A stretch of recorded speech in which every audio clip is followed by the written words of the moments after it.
Gather round me, children, I'll tell you the news. Don't worry about the names or dates, you already know it's true. The doctor hates your baby, the prime minister's a ghost, and all them folks are sailing here 'cause they're in love with boats. Superfoods can save us from all our evil sin. JFK and Elvis own a bar in Wisconsin. And vaccinations were created by the CIA to steal votes from Bernie Sanders and turn your babies gay. So click the link you think you like and get tooled for a fight against those lefty fascist communists who are leaning too far right. Hello and welcome to Not Another Fake Newscast. I'm Jerry, no Paul today, and we're here for a special interview with two guys from Open Democracy, Peter Geoghegan and Adam Ramsay. They have been doing some investigation into various sort of financial misconduct or alleged misconduct by Aaron Banks and by other people involved with the Brexit vote. So, as always, you can get us on www.notanotherfakenewscast.com and you can email us at info@notanotherfakenewscast.com. On Twitter, we're at PGMcast, on Facebook at PGMcast, and if you type PGMcast or NAFNC into YouTube, then you'll find us there too. We are sponsored by Holzkern Watches, and if you put the discount code NAFNC15 on your checkout there, you'll get 15% off. Their watches are made from wood and stone, marble, and all natural materials are very cool. I have one myself. So without further ado, let's hear from Peter Geoghegan and Adam Ramsay. Okay, so we are here with Peter Geoghegan and Adam Ramsay from Open Democracy. They've been doing some fantastic work on the finances of Aaron Banks, who is, as you may be aware, the biggest political donator in UK politics in the last 6 years, I believe. So they were in front of the parliamentary committee yesterday. Which was the 12th of June, and Adam and Peter have been following this story for a number of months. So, where do you guys want to start with Aaron Banks? Well, as you say, I mean, I think the best place to start is where we are now, which is the day after this committee hearing, in which, I mean, I don't know how you feel, Peter, but I feel like we didn't learn very much at all about the substance. We learned quite a lot about the man. Yeah, I think it was very classic Aaron Banks. So this is a man for someone like myself and Adam have been looking at Aaron Banks for over a year, and as anyone who really has been looking at Aaron Banks in detail will say, it's very hard to kind of pull apart what's real and what's bravado, what's shade and what's light with Aaron Banks. He's a very difficult character to really pin down, and if you follow him on Twitter, he says a lot of stuff it's very hard to substantiate. It's very hard to believe whether it's real or not. And we saw a lot of that yesterday, really, at the committee. It was in many ways a bit of a PR win for him. It ended with him and Andy Wigmore, his wingman for many years, his communications director at Leave.eu, walking out to go for lunch with two DUP MPs and saying, we're done here. And that was very Aaron Banks. But there was moments in it where we started to where the MPs started to at least attempt to try and get to grips with some of the huge questions posed by Aaron Banks. I think one of the reasons myself and Adam have been so interested in this man is this is a guy who spent over £8 million in the Brexit campaign. He bankrolled Leave.eu, he bankrolled other Brexit groups. Just a few weeks ago, the Electoral Commission ruled that they'd broken spending rules. They were fined £70,000, which doesn't sound like a lot, but for the Electoral Commission, that's a huge amount. It's a bit like UEFA's racism fines. They're not huge amounts of money, but doesn't mean something bad hasn't happened. So it's a bit like that with the Electoral Commission. And so this is a man for whom the regulators in the UK, as impoverished as they are, seem to have serious questions about. And we started to see some of that come out at the committee yesterday. There was definitely questions starting to be raised about his business empire. It's one of the things myself and Adam have been working a lot on. He's regularly described as this kind of insurance millionaire, this insurance mogul.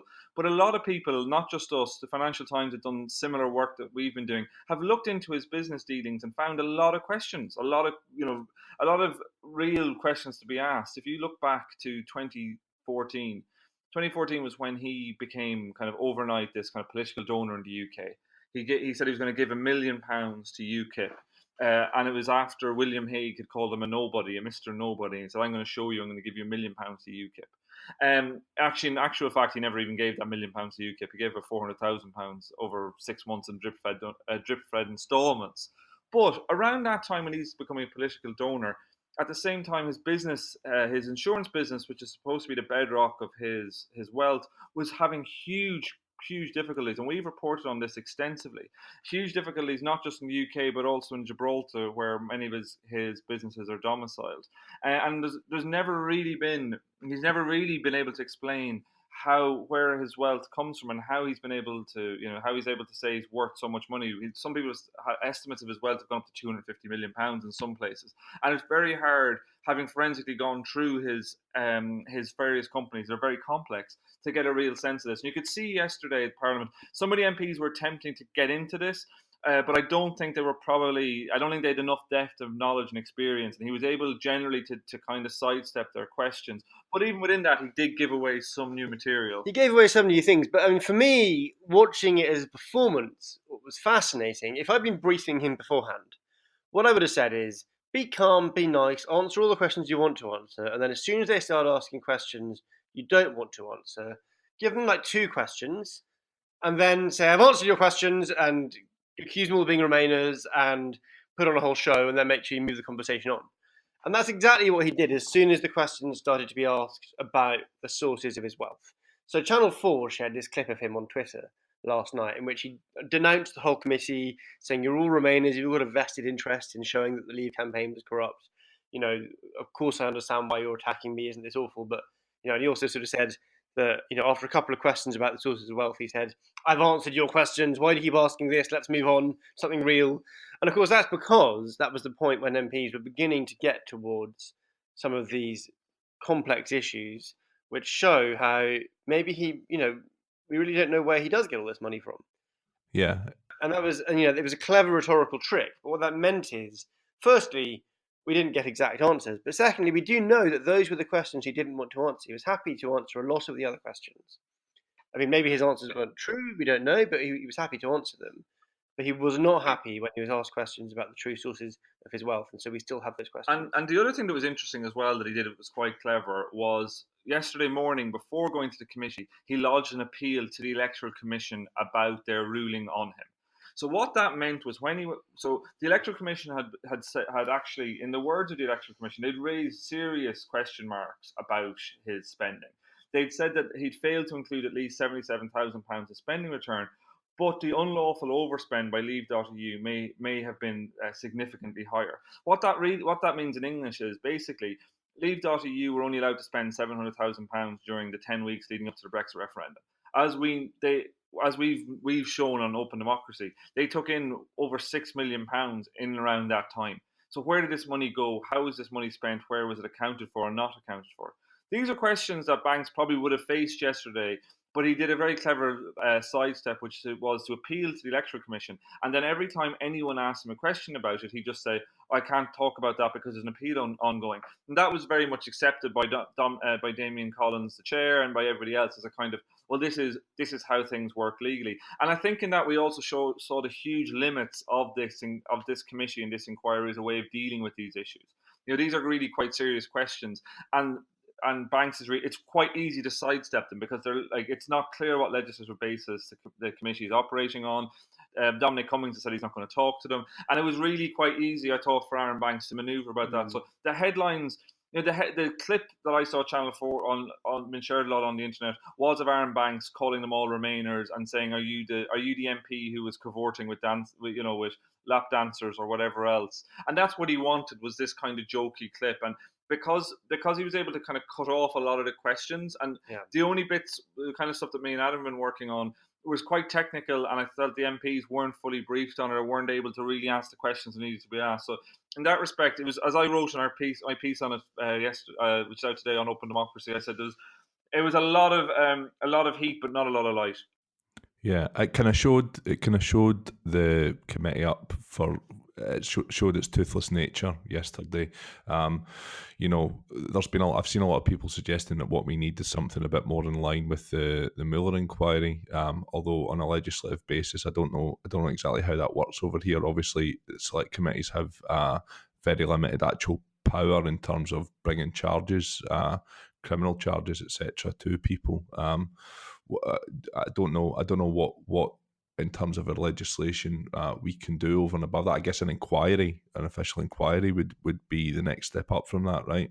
Yeah, so judge-led inquiry would be the traditional way, although, Britain has a long history of holding judge-led inquiries, which, where the judge is carefully chosen and they find the right thing. So, for me, what this points to is something which almost all the work I've done, I've been at Open Democracy 5 years, and almost all the work I've done here, we come to the same conclusion, which is, Britain doesn't have a normal system. It's one of only 3 or 4 countries in the world without a written constitution.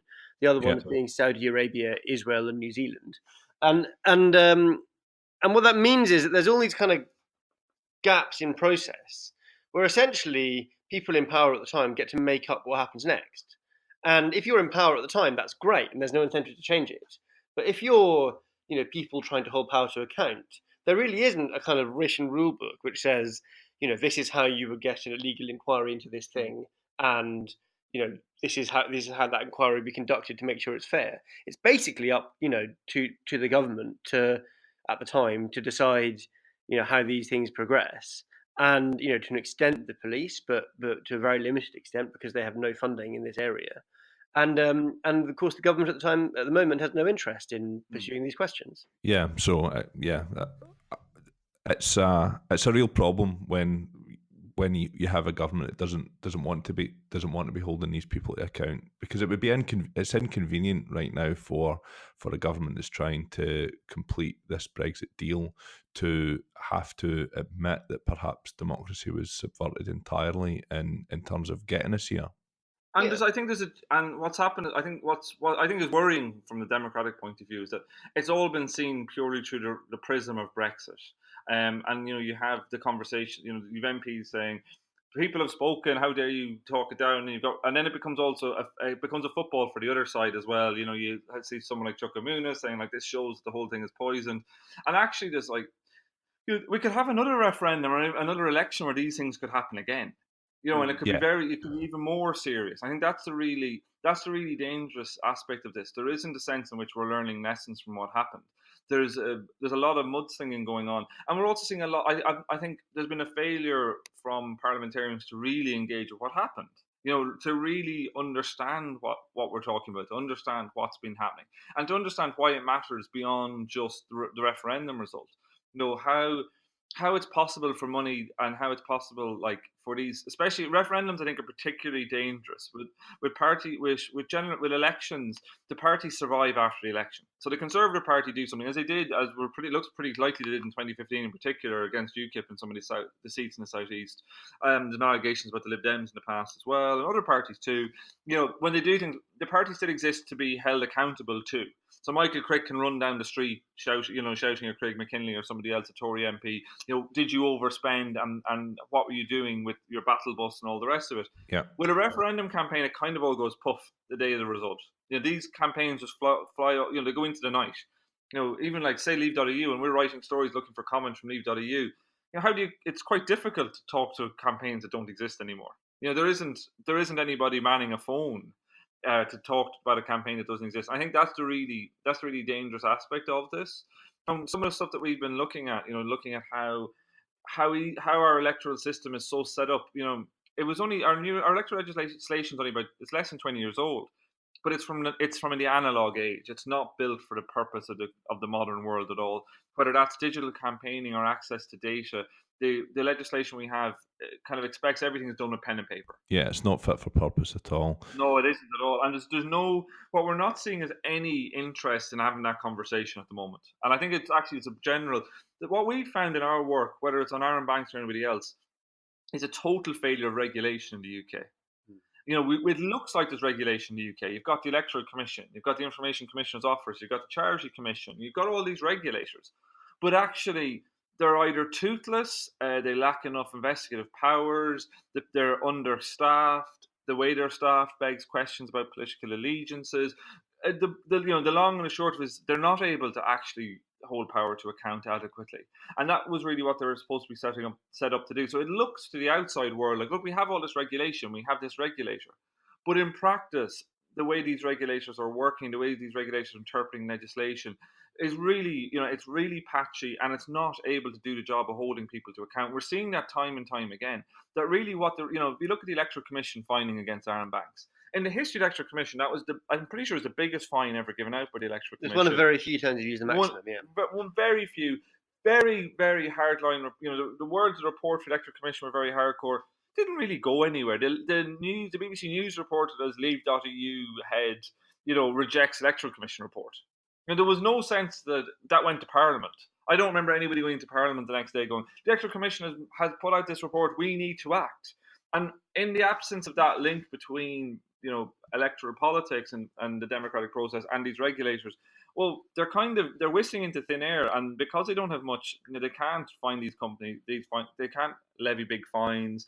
They tend to err heavily on the side of caution. And it's a system that really we can kind of see quite clearly now just hasn't worked. Yeah, I think what you hinted at earlier, and what's really important about this is that because of the divisive nature of Brexit, because of the sort of tribal nature of that, people are looking at these two major scandals with Cambridge Analytica and with Aaron Banks as being as point scoring from either the Remain or a Leave campaign, and what is actually in danger here, and what people on the other side of the argument should be sticking up for is the idea of democracy and the idea of holding power to account, right? Well, exactly. I mean, I agree with everything Peter said, and that's exactly right. I mean, the other thing that I find a bit frustrating is that a lot of this debate gets pulled into a whole different debate about the question of what you think about Russia. And so people say, is this Russian money drowning our democracy? Is this all Putin's game, and so on? And, I mean, it's perfectly possible that some of the money came in from Russia. I don't know, we've not yet got hard evidence of that, but there's some circumstantial evidence that might have happened. But for me, that slightly misses the point, which is that what we know for sure is that very rich people were able to throw a huge amount of money at referendum, and in fact at previous elections, through really quite shaky rules, which is meant to stop the influence of the very wealthy being too powerful in our democracy. They're able to get around loopholes in those rules, perfectly legally often, because the rules are entirely out of date and not fit for purpose, in order to have massive impact on a democratic process. And for me, the point is, as you say, it's about democracy, and it's about, in a democracy, you need to have one person, one vote. And the very wealthy, as we see in America, can use that money to buy power, to buy democratic processes, to influence people's votes, unless you regulate it very carefully. And the regulations in the UK are not fit for purpose, and they're out of date. And for me, that should be the debate. The debate, there's a very important international relations debate about Russia and about the way that Russia used information in the world. And in fact, all kinds of foreign governments have moved from, physical warfare to information warfare. But it's important to disentangle that, not that they're not related, but to disentangle that debate from the question about how we regulate the flow of money into politics in Britain, which is partly about that, but it's also about lots of other things. And, you don't need to ask the question, did Aaron Banks get Russian money? What we know is that Aaron Banks took money from a whole load of tax havens, probably as part of a network of people. He certainly has lots of friends who also operate through tax havens in order to try and shape the outcome of a vote, so that basically him and his friends can turn Britain into an ultra low tax offshore haven on the edge of Europe. And for me, that's already enough of a problem before you asked the question about whether any of that money came from Russia. Maybe it did, I don't know. But for me, that's not the issue. Yeah, no, I agree. I think we should all assume that there are people who it's going to be in their interest to try and subvert democracy or to try and influence elections, and obviously being very wealthy it massively helps that. So at the very least, we need transparency about where exactly this money is coming from. Yeah, exactly. So just going through a list of, we mentioned before that Aaron Banks had donated to various Brexit campaigns.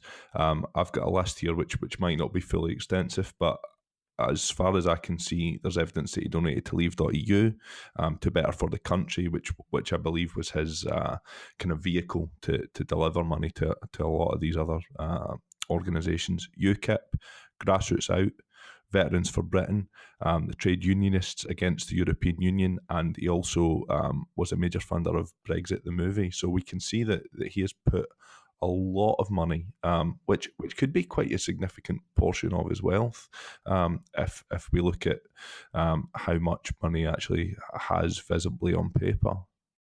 Well, yeah, it's quite remarkable if you think about it. So even if you take his own estimate, so press reports have kind of gone from 100 million to 250 million for Aaron Banks' wealth. When the Times ran a story last year, not the Times, the Financial Times ran a story last year on his wealth, and he'd said there'd been 175 million by the sale of one of his insurance companies, Brightside, and they found out that actually it hadn't gone for that much. It was, I think, 127 million, and even then he didn't get all that money, like nowhere near all that money. But he was kind of saying, "Oh, 145 million," and so with him, it's quite bullish. He says statistics. He quotes kind of his own wealth, whatever he wants, and kind of whatever. It almost feels like whatever figure he picks out. But even if he is worth, say, the top end of these estimates, 250 million.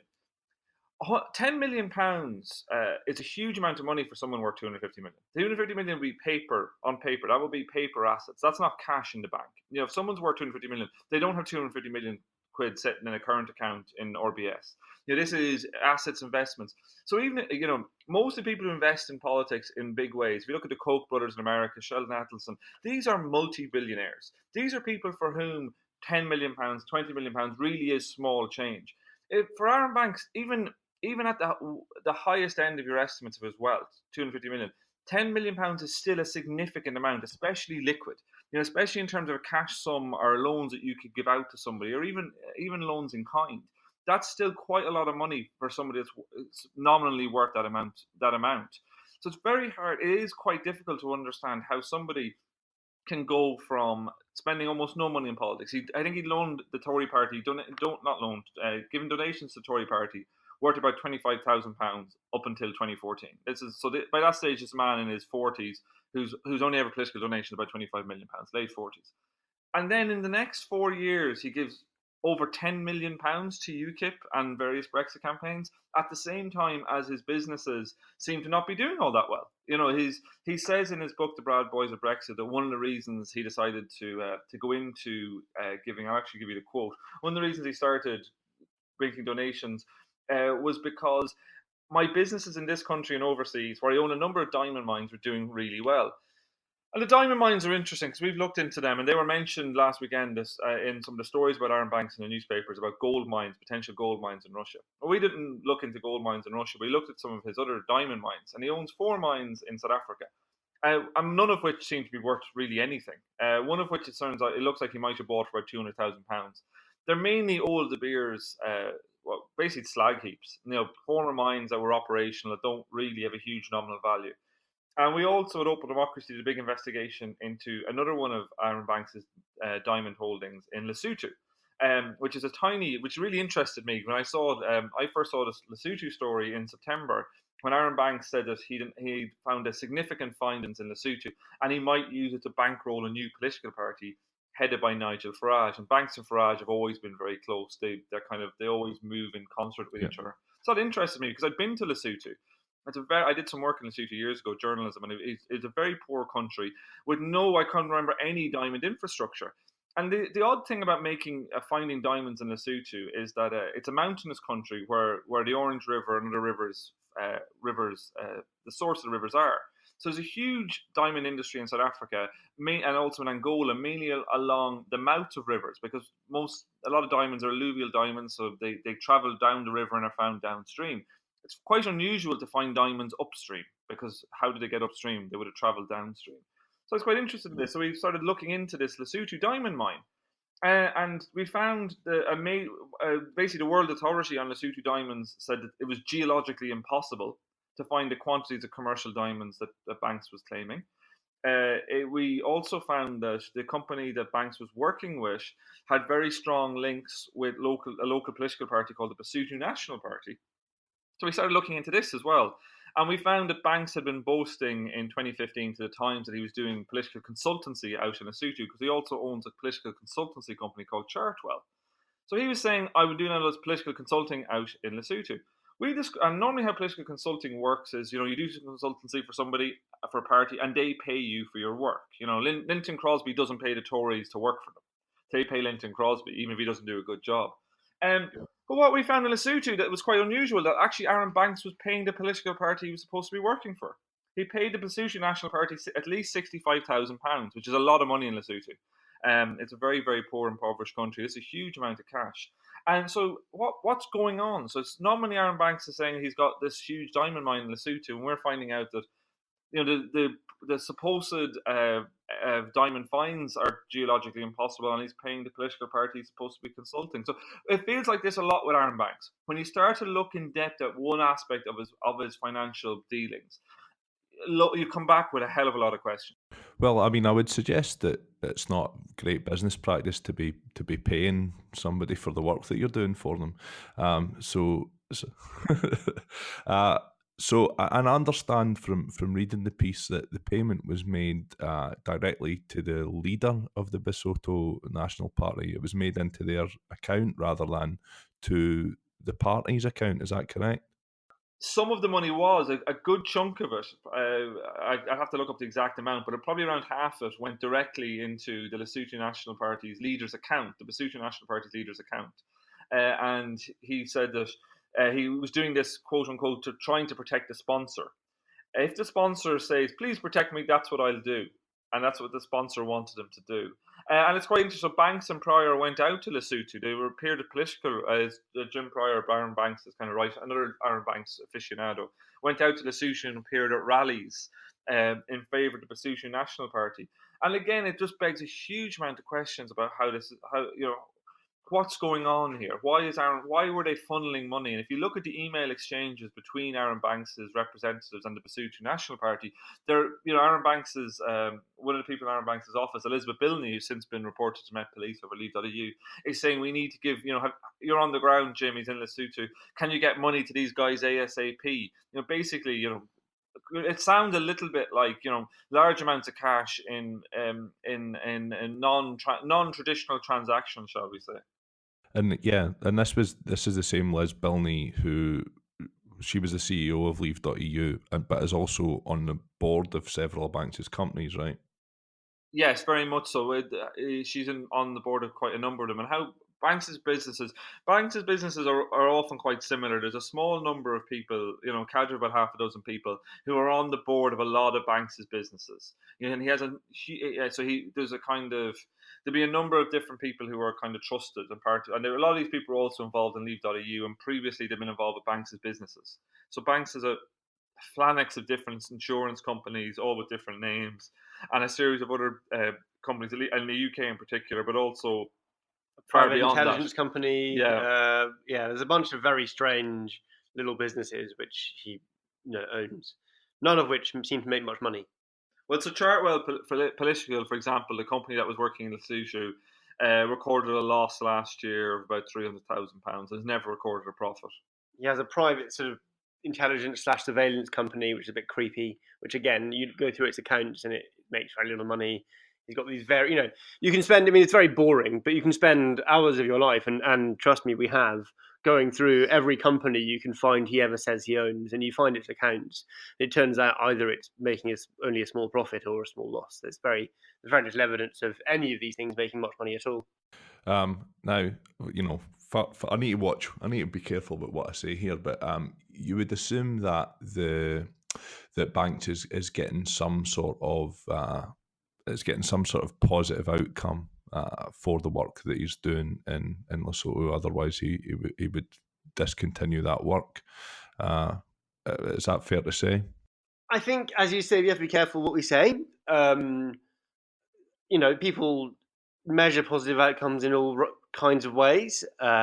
What Banks wanted out of that, we don't know. We should leave it to listeners to judge that. This is a man with a big ego who seems to like attention. So, sometimes it's just that people like to be the big man coming in and, showing how powerful they are. Or, we can all speculate. But I don't think we should take the risk of speculating too specifically about what Banks might have wanted from that, because we don't know. I'd say I think that's just right, Adam. Obviously, we wouldn't want to speculate too far on that, and it was very diplomatic. I would also, playing devil's advocate, I would suggest that it's not always in a company's interest to declare massive profits, and there are various ways which a company will move money across accounting years and stuff in order to pay as little tax as possible in a completely legal manner, right? Well, I mean, that's exactly right. And I think for me, a lot of the work I've done in the past has been about how, the UK, like most of the wealth for which the UK government is ultimately responsible isn't on this archipelago. It's in overseas tax havens and secrecy areas. Britain is at the centre of the world's biggest network of tax havens and secrecy areas by a long way. And if you look at the major leaks of information about tax havens, so you look at the Panama Papers, for example, more than half of the companies listed in the Panama Papers were registered either in the UK or its overseas territories. And then the second most common place was Hong Kong, which of course was a British overseas territory until 1997. And so to understand British politics, understand what the UK is, you have to understand that for most of the world, in economic terms, what the UK represents is the centre of the network of places through which the very wealthy launder their money. Yeah. It's, you look at basic, previous House of Commons inquiries. There was a Home Affairs Select Committee inquiry 3 years ago, which described London as the most important city in the world for money laundering. It's not a radical thing to say about Britain. It's just, basic recognised fact. It found that in fact one of the reasons house prices are so high in the UK is that a large portion of the world's wealthiest people use the UK housing market to launder their own money.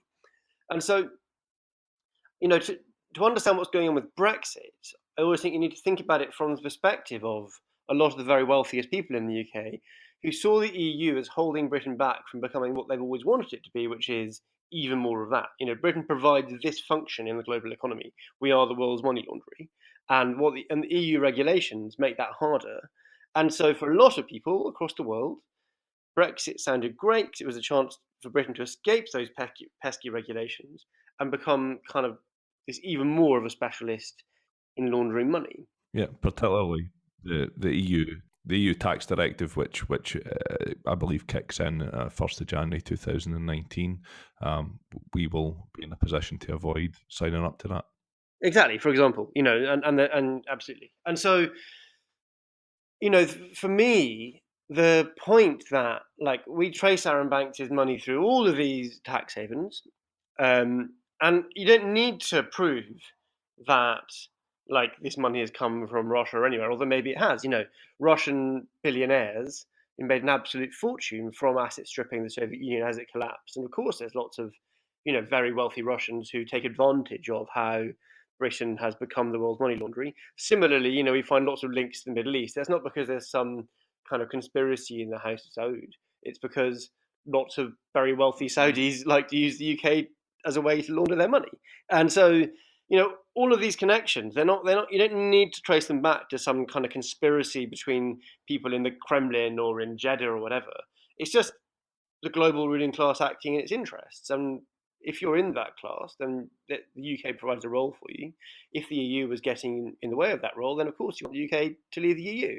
And whatever Aaron Banks' personal motivations, and it's always very dangerous to debate the motivations of individuals who say a whole range of things on the public record and admitted yesterday that he's often lying or doing what he called joking. I'm not sure that many of his jokes are very funny, but you can look at the broader class more generally. You can say, this is a fairly clear thing that they were doing, and they understood that, and they acted in their interest, and that's on the whole how a lot of politics works. Yeah, I mean, we can look at several examples of Aaron Banks being potentially caught in a lie or a joke, as he described it. I believe yesterday he claimed that his Go Skippy call centre operatives were not used to promote Brexit, and yet there's a French documentary available on YouTube where you can clearly see that happening, and it's recorded on video.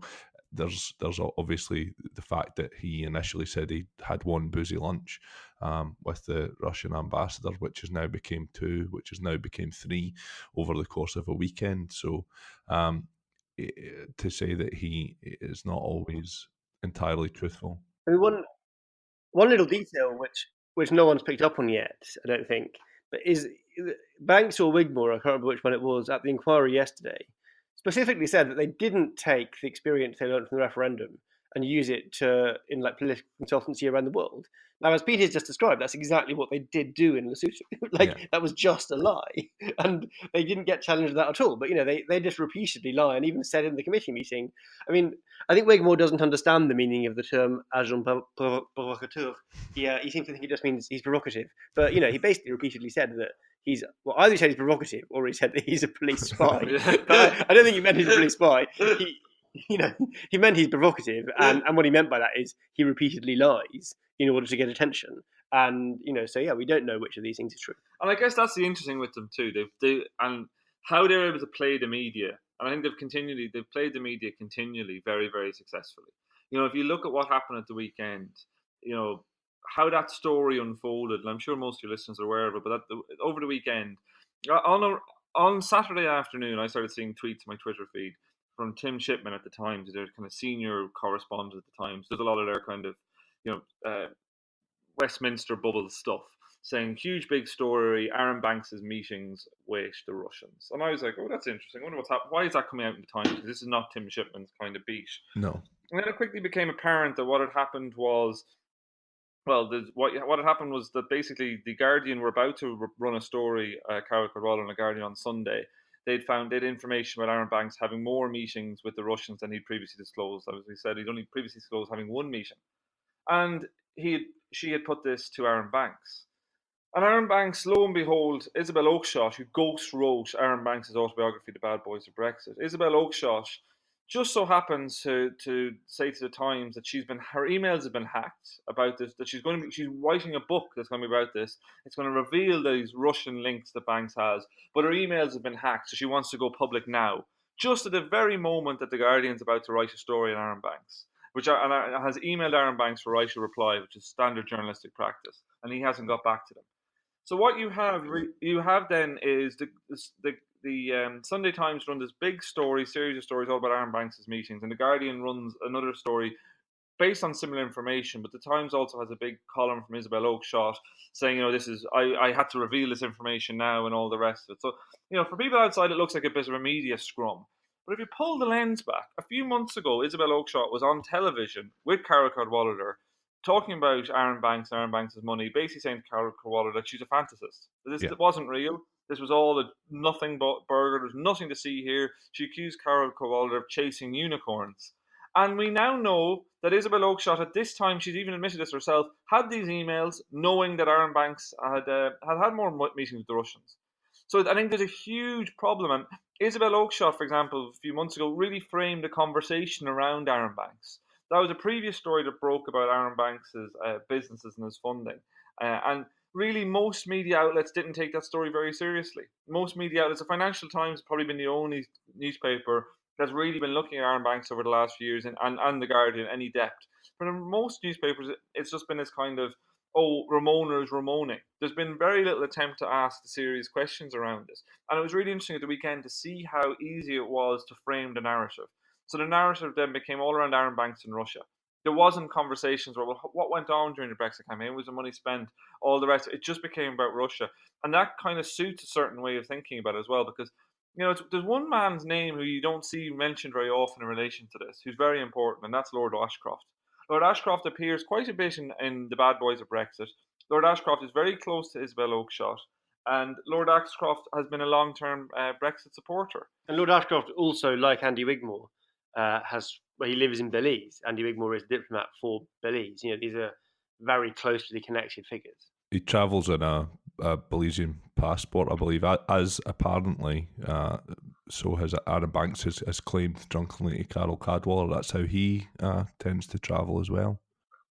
Aaron Banks waived 2 passports at the committee yesterday, and one of them was a British passport, and I still haven't worked out where the other one was from, but whether this is I think he's Belize trade envoy to Wales, would you believe? Well, he said he used to be. He used to be. But that doesn't mean that you get a passport. It's being a my friend of my dad just down the road is the Jordanian consul in Edinburgh. It doesn't mean he's got a Jordanian passport. It's just something he does as a favour to Jordan, because they don't have people in Edinburgh otherwise. If you're Jordanian and get in trouble in Edinburgh, then you can go and see my dad's friend and he can help you out. It doesn't mean that he's a Jordanian citizen. So I don't know.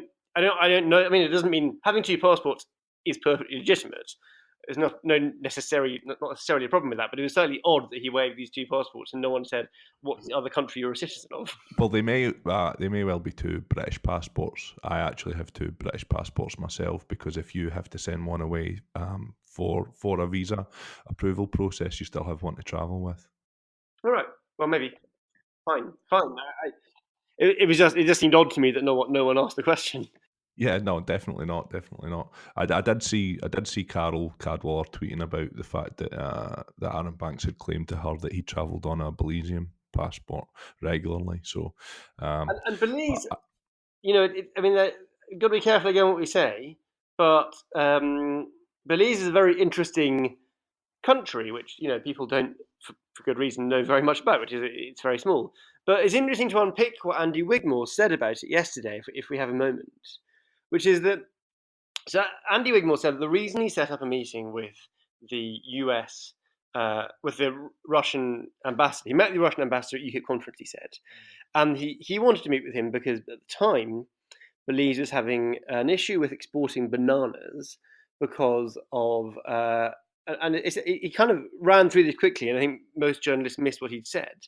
But to explain it in more detail, basically the biggest farmer in Belize at the time, which we're not talking like a small farm, we're talking like a major Belizean exporter, had been accused by the US DEA, the Drug Enforcement Agency, of being very closely tied to this massive drug exporting gang. Belize is a key route of drugs from South America into the USA. And therefore, under US what's called kingpin legislation, Belize had basically been placed, or these Belizean bananas had been placed under US sanctions. Right. That Belize couldn't export bananas to either the USA or the UK or various other countries that kind of uphold American sanctions. And so what Wigmore said is that he was he kind of, in one paragraph, said 2 slightly different things. He said either he was trying to get a buyer for the farm, i.e. someone to buy the farm off this guy connected to this Belizean drug baron, or he was trying to find a buyer for Belize's bananas. And what that means is that what he was saying to the committee is he was trying to get Russians to buy bananas in order to get round UK and US sanctions. Now, as it happens, I think that the American war on drugs is a disaster, and I don't personally have a massive problem with trying to get. I think it hits poor people in Belize much more than it does Belize's drug lords. So I don't really mind Andy Wigmore trying to get around UK and US sanctions in order to export bananas and keep the jobs for poor Belizean workers. But firstly, lots of their more conservative supporters might mind that, and it's kind of funny that no MP said, like, wait, why were you trying to get around British and American sanctions? Yeah. And secondly, and again, we have to be careful what we say, but the fact that there's so much connection to a country which it's fair to say is controversial in the world of crime and particularly drug crime is worthy of further examination, I think it's worth saying. Well, it does kind of sound like he was saying he was trying to sell a drug dealer's farm for him. I'm sure that's not what he meant to say. You might very well say that. I couldn't possibly comment. So, yeah, I mean, Wigmore obviously has connections to, as a close associate of Lord Ashcroft as well. And I believe Wigmore is also on the board of Southern Rock and involved with Eldon Insurance as well. So again, it's an example of Aaron Banks keeping a very close, tight-knit group of people working at various of his companies.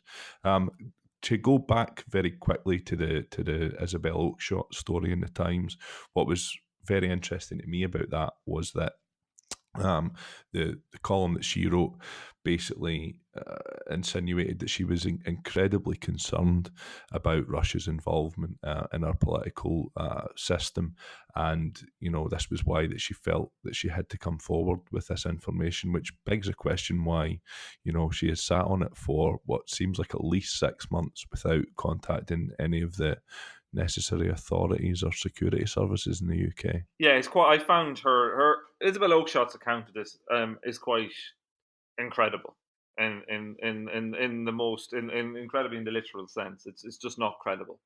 The idea that she says she came across these emails recently, but actually she had been given access to all of Aaron Banks', according to herself, all of Aaron Banks' emails in writing this Bad Boys of Brexit book. In very much the same way she wrote the book about David Cameron for Lord Ashcroft, she wrote this Bad Boys of Brexit book for Aaron Banks. And it's a kind of ghostwritten autobiography. So she had these emails. And in the book, there is a reference to one of these lunches. So one can only presume she must have known more, at least in the months after publication, if not before. It's hard to imagine that she's going through all these emails and she didn't see these quite noteworthy things.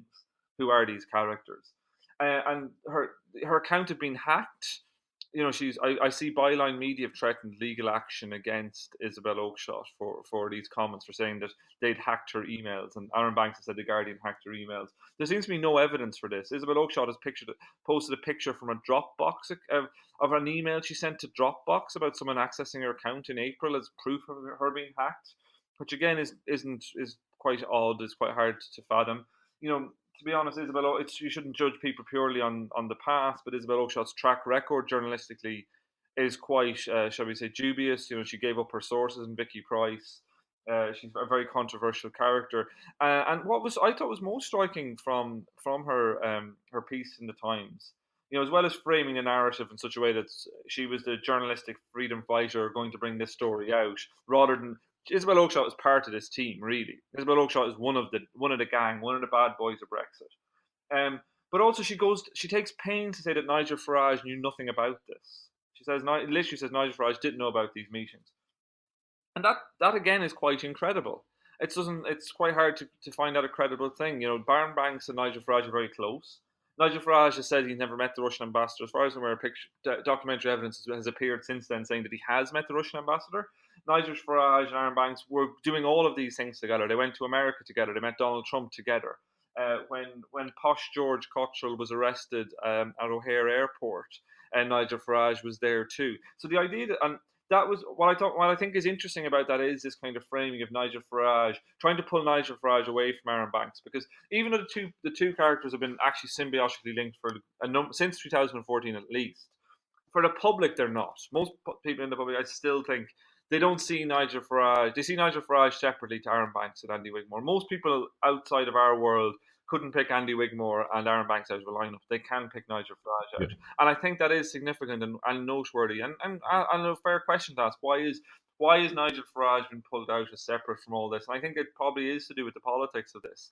Because Nigel Farage is very much seen as on some level, the midwife of Brexit, in a way that neither Wigmore nor Banks are. And to undermine the credibility of Nigel Farage in a substantial way would undermine the credibility of the political process and project. I mean, it's quite an extraordinary... Certainly more so in the eyes of the public. Yes, I think so. Yeah, I would say, because absolutely, because Nigel Farage is someone who is seen as completely linked to this, even though it was very much Aaron Banks' money that was doing a lot of this work. But the way this whole story has come out, I think, begs, and I do think the focus on Russia hits with the kind of current, slightly zeitgeist around, this huge fear. And the Sunday Times in particular has been doing a lot of that. Like myself and Adam have written a lot about this Legatum think tank. And I've been shocked at the amount of ignorance really around that story. This whole thing, and politicians have done this too, have interpreted as this, and the Sunday Times, one of the main newspapers doing this, is like Legatum, pro-Russia, hardline thing, pro-Brexit think tank. And really, it's the story behind Legatum is of this think tank that was set up by an arm's length group, or a company set up by a man called Christopher Chandler. Yeah. And Christopher Chandler was a kind of a disaster capitalist really from New Zealand. He made a lot of money in Russia. But he set up this think tank, which initially had a lot of people who were very, very anti-Putin involved with it. Anne Applebaum was heading it up, who's, Putin is no friend of Anne Applebaum by any stretch of the imagination. And then they started doing a lot of work on Brexit. And we reported this. We were one of the first, Open Democracy, I don't just sing our praise, but we were one of the first people to start reporting on this. We continued to report. We have another story this week about people from Legatum's links to government. But our issue there really was looking at who's influencing the Brexit process and what are their ideas. But because of Chandler's background, this then became a story of pro-Russia think tank, and really, we've seen very little evidence for this. The story isn't about pro-Russia. The story is about a very, very hard right-wing free market ideology, which is the Legatum Institute's current ideology, and especially around Brexit. And some of these people have now left to go to another think tank. And I think because so much of this has got sucked up into a general hysteria about Russia, there's lots of questions to be asked about what Russia is doing in the world right now, for sure. Lots of things have happened that need investigation and are very, very concerning. But it's all getting sucked up into this overarching narrative that oftentimes isn't borne out by the facts, and can create quite a febrile atmosphere, and again creates what we've had a lot, which is a hell of a lot of heat and not a lot of light. Yeah, just to add two things to that, I think that's exactly right. Firstly, again, don't want to say who doctors praise, but one of the best things that our colleagues do, not that Peter and I are particularly involved in it, is we have a great Russia section, which I think has the best analysis of what is actually happening in Russia, and certainly not pro-Putin in any sense, but gives a kind of broader and more complex, picture of how to understand what is a massive country.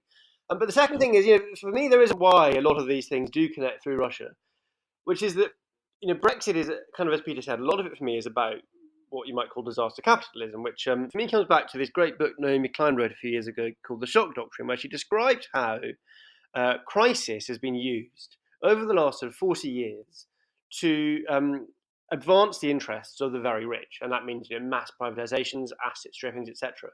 And the kind of most extreme example of this is what happened in Russia after the collapse of the Soviet Union, where a few very powerful people, often people connected to the previous Soviet regime, basically took control of massive assets and made themselves into billionaires, and that's where all these Russian oligarchs come from. And they learned in that process how to use crisis to make yourselves into a billionaire. And so, from that, you see a lot of those people and a lot of other people who benefited from that, moving that model around the world. And I think that's a good way to understand one of the things that's going on with Brexit. But the Chandlers, as Peter says, it's not that they're pro-Putin in any sense.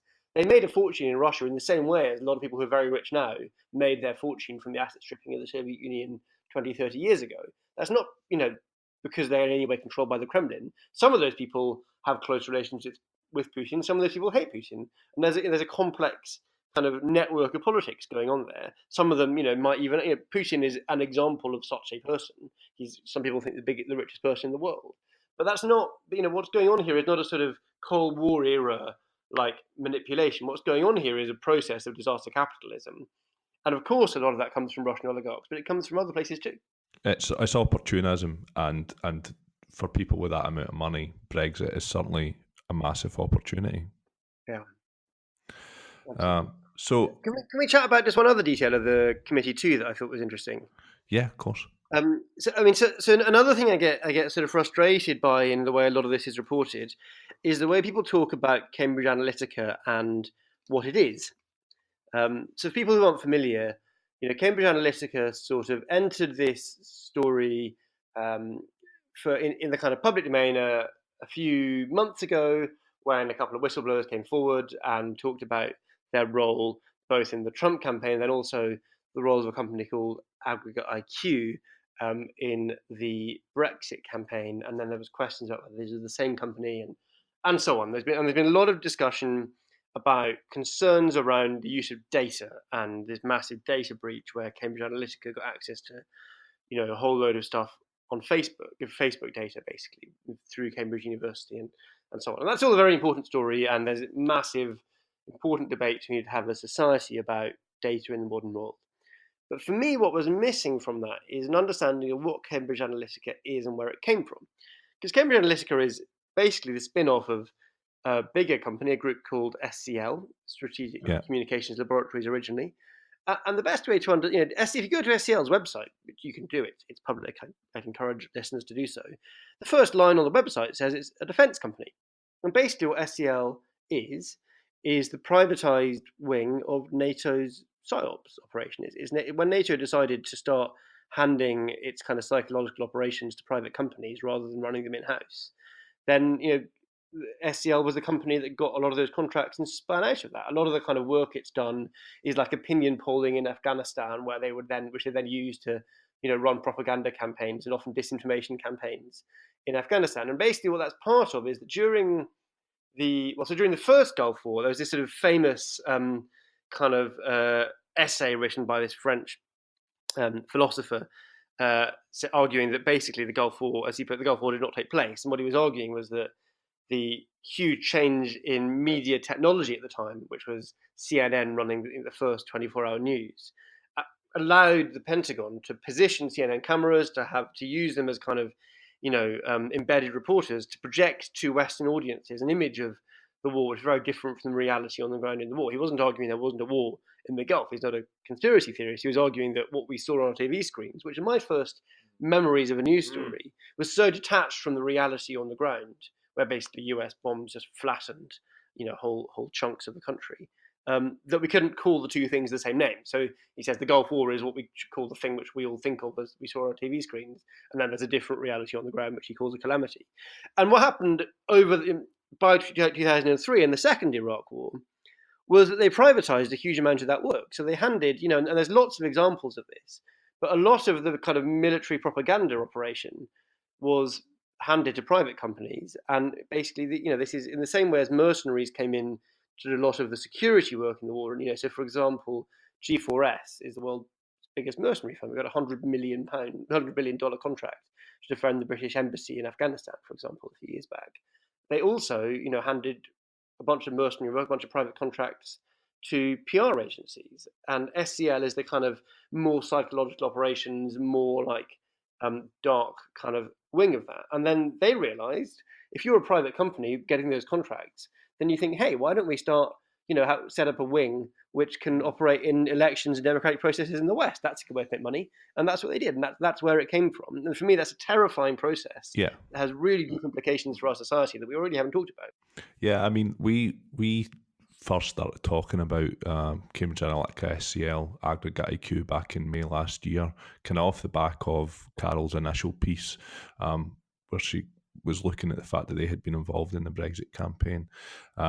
And yeah, the stuff that we found out about SCL and the amount of countries that they claim on their website that they've been involved in, things like there was a brilliant Slate article from back in 2012, I think, from a defence kind of convention where they were sort of simulating the idea that there'd been a gas leak, basically a poisonous gas leak in London, and how they would use the media and like psychological operations, as you say, in order to keep people in their homes by taking control of TV stations and whatever. It's really insidious, really quite terrifying stuff. And the fact that, as you say, that's what their background is, and that's the sort of position that they're coming from, should be far more terrifying to people than the fact that some of their Facebook data has been stolen. And the mix of the two, this company that's been trialing these techniques, I think people often get, there's this sort of rhetoric sometimes used, which implies that, most of the country was just hypnotized by this kind of incomprehensible genius that allows you to psychologically profile people and persuade them. Of course, that's not true. People are clever and they're thoughtful and we're all, we're not just, you can't just manipulate people like that, and they do slightly oversell themselves. But at the same time, it is true that they are, as you say, experts in disinformation. Like for me, the kind of one of the biggest scandals is, and this came out in interviews by a woman called Emma Bryant, who's an academic writing a book about them by chance, kind of before the rank Islamophobia during the Trump campaign was a conscious strategy which they talked about and which they pushed. And of course, that was intelligent because the Islamophobia was already there. There were a lot.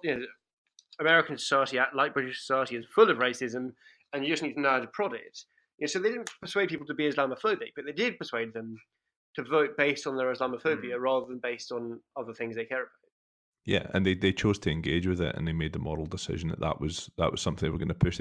They were prepared to get their hands dirty in that way, I think, and that feeds into potentially the issue of transparency and social media ads. We can all see. And the Electoral Commission and everybody else can see any sort of publication that's put in a print press that's partly political, anything that's broadcast on the television that's partly political. But if you have firms like this putting things directly to people via direct marketing, via social media, then there's a lack of transparency there as to what information exactly was put forward. What were they telling people, and was it factually accurate? And this is the aspect of a lack of regulation.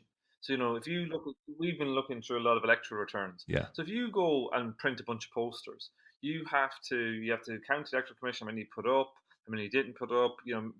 Bill them, show how much each cost.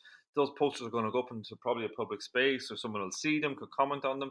When it comes to online advertising, as you can just see, we can see from Vote Leave during the referendum, Vote Leave, just write off £1 million, $1 million to Aggregate IQ and one invoice. Online advertising. Don't know what the advertising looked like. Don't know where it went. Don't know where they bought it. We know nothing about it. And there's no way of checking that it wasn't more than £1 million. No, it's just it's perfectly possible for a random billionaire somewhere in the world to give them another £1 million, to their bank account in Canada, and they pump that money into Facebook. There's no way of holding that to account. And also, where are those people? I guess a good example of this was what you guys done recently in Ireland during the abortion referendum. I saw that you guys had purchased ads from a UK IP, from a UK office, paid with a UK credit card, and were able to pay for Facebook ads pushing agenda and on the reform bill.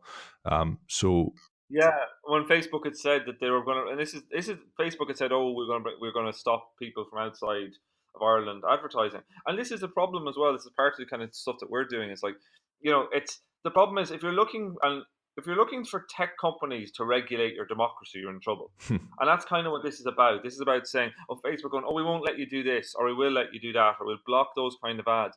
That shouldn't be up to the companies to decide this. It should be up to governments. And we hear a lot of talk about sovereignty.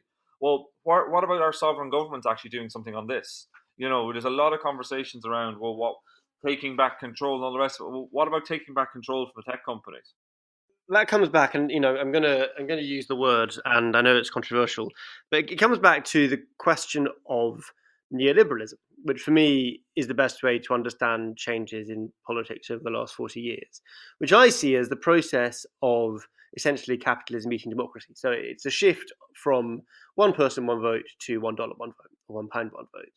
And what we're seeing in this is the increasing monetization and marketization of processes which used to be, or at least should have been, about one person, one vote and democratic debates. And so we're seeing all these companies kind of move into this terrain in different ways. And big tech companies are the kind of main example. Big tech companies have taken over what was previously the kind of open public square, in effect, public spaces that used to not be commercialized in the same way. And then given the power, as Peter says, to essentially regulate and decide, the scope of that debate. And we see that, in the West. But of course, what we don't talk about is how that's much more terrifying across a lot of the rest of the world. I happened to be in Palestine when Trump was elected. And if you look at the way that Facebook in the Middle East regulates debate there, it's hugely ideologically skewed. And then you understand that that's also, of course, ideologically skewed here. It's ideologically skewed towards a sort of centrist capitalist liberalism, and often I agree with the way it's regulated, but there's no democratic debate about that. It's up to basically a private company or a corporation, owned by a few millionaires, to decide what the scope of our democratic debate is, who gets to say what, who gets to advertise what, and we need to be able to regulate that process and have a democratic conversation about that, rather than handing over to these, 3 or 4 massive tech giants. Yeah, and in order to create legislation which is going to be fit for purpose, though, we really require our MPs to understand the issue fully. And I think, as you have hinted at before, in relation to the Aaron Banks and his finances, it appears to be a lack of understanding. But admittedly, pretty complex issues. You guys have spent hours and hours poring over this stuff in order to get a fuller picture of, where Aaron Banks' finances at. We've all kind of spent an awful lot of time looking at how Cambridge Analytica, Aggregate IQ, SCL Group have operated in order to understand the issues surrounding social media and misinformation and political campaigning. But we really need MPs who are going to, who A, have the time, and B, have the political will to create legislation around this, which is going to be fit for purpose. I think that's right, and we do, and we should certainly push for that. I think it's also worth remembering that MPs are elected always under the current system, and when they get into government, they've just got into government under the current system. And so it's quite hard always to get MPs to change that system. And so in order to get there, you need to build big, powerful movements that are going to hold them to account, first when they get into Parliament, and then when they get into power, and make sure that they deliver on their promises. One thing I often point out is that I think every Labour government ever has been elected on a promise to abolish the House of Lords, and has never done so. It's not so yes, MPs need to do that, but we shouldn't be naive about how easy it is to make that happen. Getting constitutional change in the UK is very difficult. Getting change to these rules is very hard, and so we need to do that. But in order to do that, we need to build the sort of big, powerful social movements which will genuinely hold MPs to account and make sure that they understand that their constituents will not forgive them if they let them to get away with this. You can't allow this to become a kind of technocratic issue which a small committee of MPs looks at and then goes into party manifestos before the next election, and then they delivered such a watered down version of it in a decade's time that it doesn't make any difference. What you need is and I mean, Open Democracy's history is interesting here. Open Democracy was founded by the same person as founded a campaign called Charter 88 in 1988, which did build a big, powerful movement. Which the kind of famous story is that when Tony Blair went to give a speech in Brighton in the mid 90s, and a nurse put up her hand and asked a question about voting reform. And that was the point when he said, okay, maybe we need to put some of this in a manifesto, because it isn't just walks in Westminster and journalists on podcasts talking about it. Yeah. It's a major issue that nurses on the south coast of England are asking me about. And so, we need, I suppose what I'm saying is, we need to think about those big social movements to demand the changes we need to our democratic system, not just kind of small technocratic tweaks to try and fix details of it. Yeah, it needs to be pressure from the outside, pressure from the people, and in order to get that, the message needs to be spread far and wide, is what we're saying. Yeah, exactly. Well, yeah, it's been eye opening. Listen to you guys and talking with you about this stuff. I would hope that it's something we might be able to repeat again in the future. Yeah, no, absolutely. Really enjoyed it. Great chat. And yeah, I mean, there's still so much more that we haven't got fully into on Aaron Banks. In order to interview you guys, I've sat down and read quite a lot of your work, so I think it's something that we'll probably put into our next episode, just a bit more in depth into some of the movement of money, from various banks owned companies into other ones. But yeah, thanks very much for coming on the show, and we'll speak to you soon. Keep fighting a good fight. Thanks for having us. Thanks very much. Thanks for having us. Chat soon. Cheers.